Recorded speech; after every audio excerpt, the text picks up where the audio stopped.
We're back with Why We Love Football. It's Thomas Pockernick and Luca Cairns-Schleber. Luca, we are just past the halfway point of the CFL season. It's time to give out some letter grades, some report cards. We'll start in the East with a team that might just be the class favorite, the Montreal Alouettes. I feel like this one we probably won't spend a lot of time on because it's an easy A+ for them. Grey Cup finalists last year. It obviously ended in kind of heartbreaking fashion for them.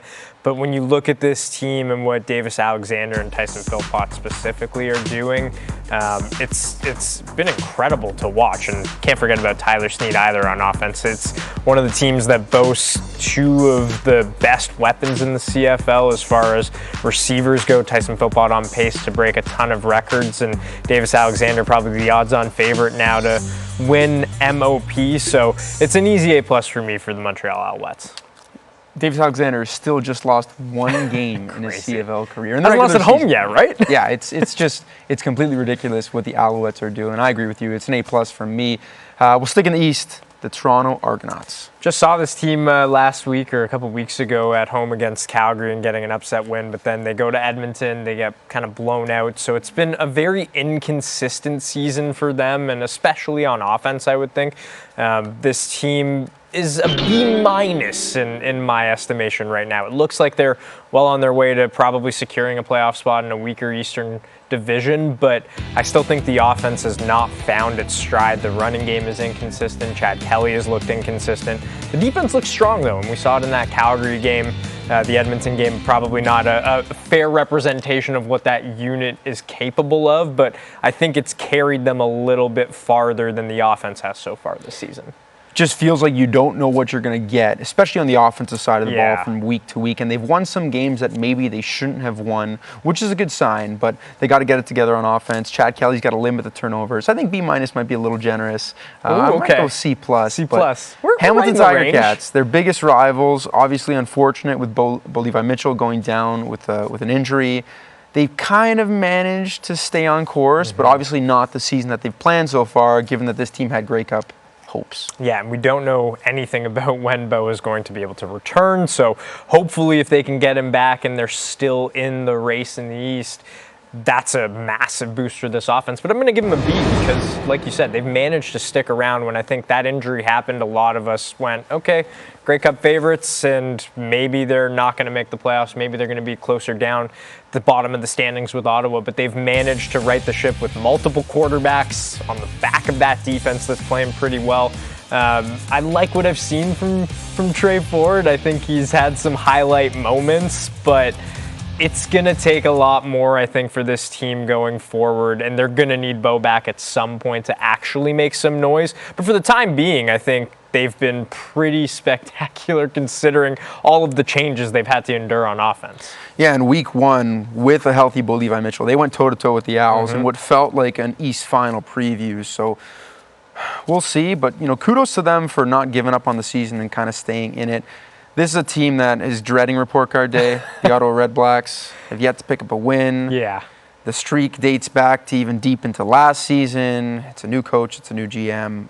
It's not been new results in Ottawa. And the result on the report card has got to be an F, right? When you haven't won a game through 9 weeks, you can't get better than an F. You have to put up at least a win to earn a D-. They've been in a lot of these games. I feel like it's just kind of been a showcase of how not to win games at some point with this Ottawa team, and it's unfortunate because I feel like there have been such high hopes for this franchise with different quarterbacks stepping in, whether it was Drew Brown or Jake Mayer or what have you the past couple of years, but they haven't been able to find that consistency at the quarterback position. And I think in a season like this one in the CFL where the quarterbacks are kind of taking the league by storm this year and putting up a lot of great numbers and stat lines every week, you notice it in Ottawa when the play hasn't been up to par. So it's got to be an F, right? It's been a tough season for Redblacks fans. We will pivot to the other side of the country, the West Division. We'll start with the defending Grey Cup champions, the Saskatchewan Roughriders. I think it's an A- for Saskatchewan. I think they've probably been, outside of Edmonton, the most consistent team in the West, and they've been dealt a kind of weird hand with injuries at different spots where they've been without some of their receivers. AJ Ouellette's been hurt as well. I think you know what you're going to get from that defense and Corey Mason, the identity that they've created in Saskatchewan. So I'm not worried about their outlook long term, but it feels like offensively, when there are pieces in and out of the lineup, it might lack some of that consistency that we're used to seeing. But Trevor looks great still, and working in more players on offense isn't necessarily a bad thing. I think when it's all said and done, having more guys and more depth to rely on is never a bad thing. So it's an A- for me. Yeah, they haven't necessarily generated the headlines this year as maybe they did a year ago, but you still kind of have that feeling that if they're at full strength come November, it's not a team you'd want to play, and they obviously have that experience and pedigree under Coach Corey Mace. Edmonton, one of the stories of the CFL season. They've been so good. The renaissance of Cody Fajardo, the offense powered by Justin Rankin, but also the defense that's just been turnover machines in the CFL. Yeah, it's an A+ for me for Edmonton. They've already matched their win total from last year, like already midway through the season. It's incredible the run that they've been on, and I don't think anyone could have predicted this, but Cody especially, where he was kind of an afterthought. He's bounced from team to team to team, and for him to be leading the way like he is, not only in the passing game, he's showing off in the running game a little. And then this defense, I think it's something that we've been excited about. They have the pieces, and I think they're starting to put it all together. But this is one of the best offensive and defensive teams in the league, so it's an A+ for me. What do you think about their start to the season? It's been phenomenal. It's exactly what you'd like to see. Elks fans deserve a winning team in Edmonton. The West in general has been so fun to watch, and we'll go to another team that they look like they're starting to piece it together. They're getting healthier. The Winnipeg Blue Bombers. Yeah, Winnipeg, we're so used to seeing them at the top of the standings year in and year out, and it's weird to see them just battling for like a playoff spot with Calgary and BC right now. And the West continues to kind of be the class of the CFL year after year. But for Winnipeg, I think I'll just go with a solid B right now, because I think when this team is healthy, it is one of the best and most dangerous teams in the league. We've yet to see them at full strength, I think, just for weeks on end. So this is a team like Saskatchewan you mentioned. November, who are we trusting? Who are we scared of? Winnipeg, I'm not doubting one bit. One of the teams that maybe on paper with some of the storylines you'd think they'd have an A+, Vernon Adams Jr. There are weeks where Calgary was scoring 50 points, 58 points, no interceptions.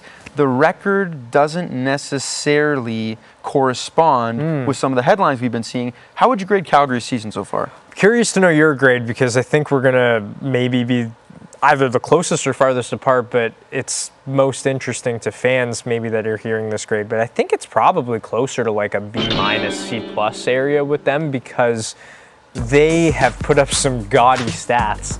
But we saw them in Toronto. It just felt like, and it's felt like the last couple weeks specifically, they have not been as good as the heights that we saw previously. And VA is putting the ball into harm's way a little more, and now, and we saw it in Toronto, it felt like they could have had like 3 or 4 interceptions that game, let alone the couple that they ended up getting. So this offense is clearly the strength of their team, and if it is having these inconsistencies, then this Calgary team, I question the longevity and viability of this team as like a legit Grey Cup contender.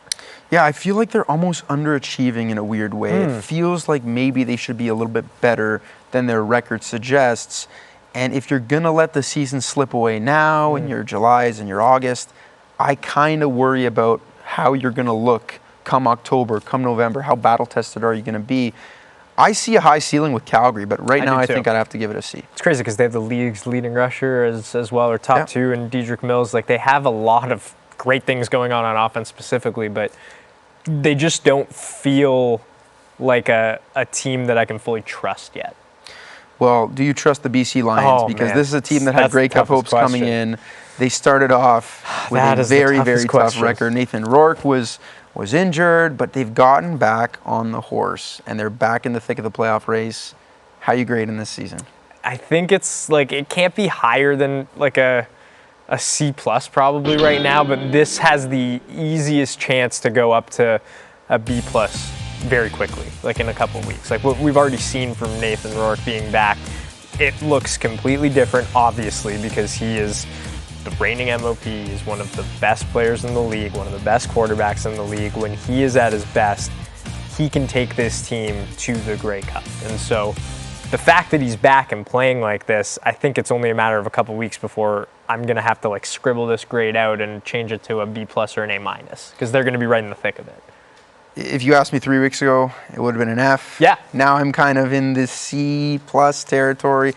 Who knows? Soon we might be writing "It's Our Time" for Nathan Rourke once again, and maybe the BC Lions will, be in the Grey Cup. That's the comment under the report card in the notes. It's our time. It should be their time. It should be their time.